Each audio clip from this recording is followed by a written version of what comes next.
Kick off your shoes and pick up a controller. Today, I want to help you get the Horde Summoner II achievement in Halls of Torment. The achievement states that you need to have 60 active summons while playing with the Warlock. Unfortunately, since the Warlock's main weapon specters don't count toward this achievement, we are forced to look elsewhere for additional summoned creatures. Luckily for us, this achievement is easy to accomplish thanks to a few items, but mostly due to an ability with a fantastic upgrade. But we'll get to that in a second. In this video guide, I'll go over the equipment, abilities, and upgrades you'll need in order to obtain this achievement. First, let's take a look at the items. Naturally, in order to complete this, we're going to use a typical summoning build. Usually for these guides, I try to use as few items as necessary so that they're easily obtainable for everyone. And for this achievement, we really only need either one of the rings, Necromancer's Clutch or the Pest Ring, and the Invocator's Grass Gloves. The Necromancer's Clutch summons a few different types of skeletons, while the Pest Ring summons a horde of rats. For both of these rings, the base maximum number of creatures you can summon is 5. The Invocator's Grass Gloves increases both that maximum amount and the damage of your summons. With just one of these rings and the gloves, you should be able to eke out the 60 summons. However, there is one additional item that is extremely helpful. If you have the Shepherd's Boon Numbers necklace, you can practically guarantee that you get this achievement with ease. The Shepherd's Boon Numbers necklace also increases your summon damage and count, but can continuously stack. How it works is that while you're at full health, the necklace will begin to charge.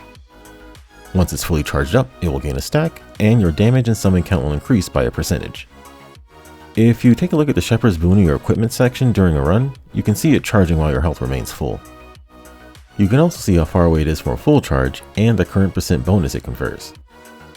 At 10 minutes of being a full health, it grants 50% increase. But it does have diminishing returns, so it will take longer and longer to charge. Shepherd's Boon's Numbers is an uncommon item, so you'll need to first beat the vault and obtain the Archaeologist's Thread artifact in order to send higher quality items back to your chest. Then you'll need to find the necklace, so it can take some time if you don't already have it. Finally, take the Mark of the Sage. We're going to want some very specific abilities and upgrades, so you need to have that freedom to pick and choose. Speaking of abilities, let's talk about the abilities we need. To be honest, we really just need one ability to make this build work. I mentioned at the very beginning that there is a fantastic one that stands out above all the others, and that is Astronomer's Orbs. Every ability in Halls of Torment has multiple tags that explain its typing and what it counts as when it comes to stat bonuses. And luckily for us, Astronomer's Orbs has a summon tag, meaning it counts as a summon. So anything that boosts summon damage or summon counts will also impact Astronomer's Orbs. And to top it all off, it gets the incredible upgrade trait Inner Orbit. This upgrade summons a second identical lane of orbs, doubling your orb count. You can see where this is going. This ability and its upgrade are where we take the Sage Mark in our build, so that we guarantee that we can quickly get this set up. Unlock the Inner Orbit upgrade by completing the Astronomer's Orb Mastery 2 achievement. Again, this is really the only ability we need, but if you want to play it safe, you can take the Spirit Warrior ability. It counts as a summon and can have more than one active at a time. It isn't nearly as much as the Astronomer's Orbs, but it does add up. The other summon abilities, Golem and Spectral Fist, can't have multiple active at once, so they aren't really worth using for this achievement. Now that we've gotten the abilities figured out, let's move on to what traits you'll need to focus on. Since we're playing the Warlock, we get access to certain traits that go a long way towards completing this achievement. Your first priority should be any traits that increase spawn percentage. This will increase the maximum amount of spawns that you can have from every source.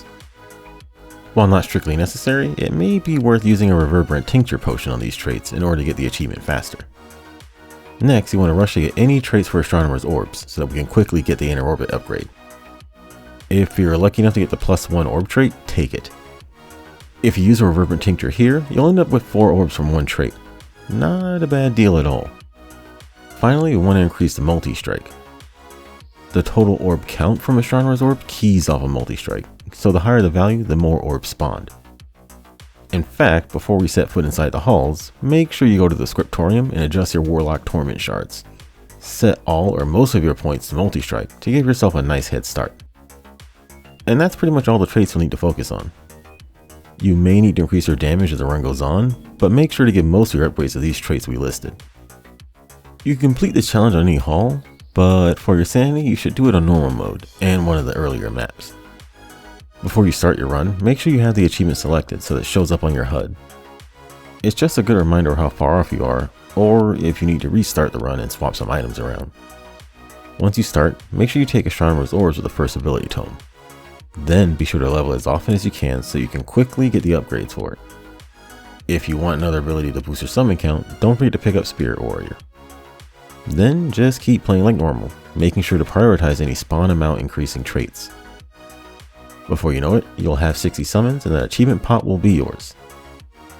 And that's it. Congrats on getting your achievement. You don't need to finish the run to keep it, so feel free to head back to camp.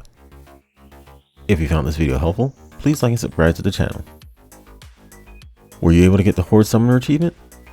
How many active summons did you end up with? Did you find a way to do it with a completely different build setup? Let me know all about it in the comments below. Thank you for watching and good luck on all your future runs.